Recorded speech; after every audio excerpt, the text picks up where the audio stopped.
Komisi Pemilihan Umum (KPU) selaku tergugat pada sidang sengketa Pilpres 2024 di Mahkamah Konstitusi (MK) melakukan perlawanan balik terhadap kubu Timnas Amin dan TPN Ganjar Mahfud.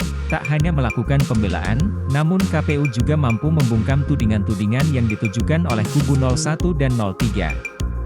Hal ini terjadi ketika KPU diberikan kesempatan untuk menyampaikan pembelaannya, Kamis, 28 Maret 2024. Tanpa basa-basi, KPU langsung mengeluarkan sejumlah pernyataan, membalikan tudingan yang dilontarkan kubu Timnas Amin dan TPN Ganjar Mahfud. Ya, KPU seakan tidak ingin terus disalahkan terkait dugaan kecurangan yang diteriakan oleh kubu Anies Baswedan Muhaimin Iskandar dan Ganjar Pranowo Mahfud MD. Sejumlah pernyataan balasan diungkapkan KPU, salah satunya terkait gugatan yang salah alamat. Di satu sisi, sejumlah pernyataan KPU juga dianggap sama dengan yang diungkapkan kubu Prabowo Subianto Gibran Rakabuming Raka, kuasa hukum KPU.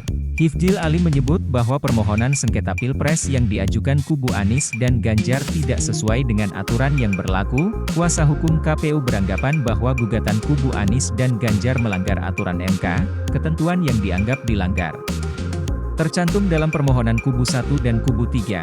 Dalam permohonannya, Ganjar Mahfud hanya meminta agar suara Prabowo Gibran dinolkan sebagai perolehan suara yang mereka anggap benar, tanpa sedikit pun perubahan, kesalahan pada perolehan suara mereka. Sedangkan, kubu Anies Muhaimin dalam permohonannya justru tak mencantumkan perolehan suara yang dianggap benar menurut mereka, padahal, dalam peraturan MK nomor 4 tahun 2023, pokok permohonan dan petitum permohonan perlu menyatakan soal kesalahan penghitungan suara dan penghitungan suara yang dianggap benar menurut pemohon. KPU menilai, permohonan sengketa Pilpres 2024 yang dilayangkan Anies Muhaimin bukan ranah Mahkamah Konstitusi, MK.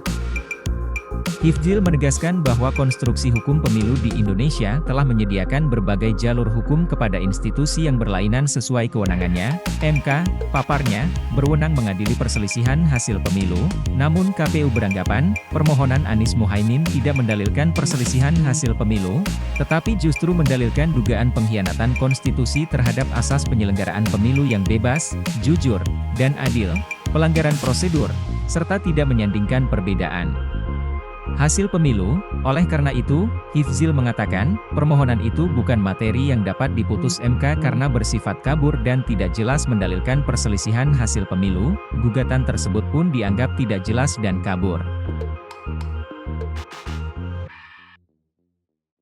Download Tribun X sekarang, menghadirkan lokal menjadi Indonesia.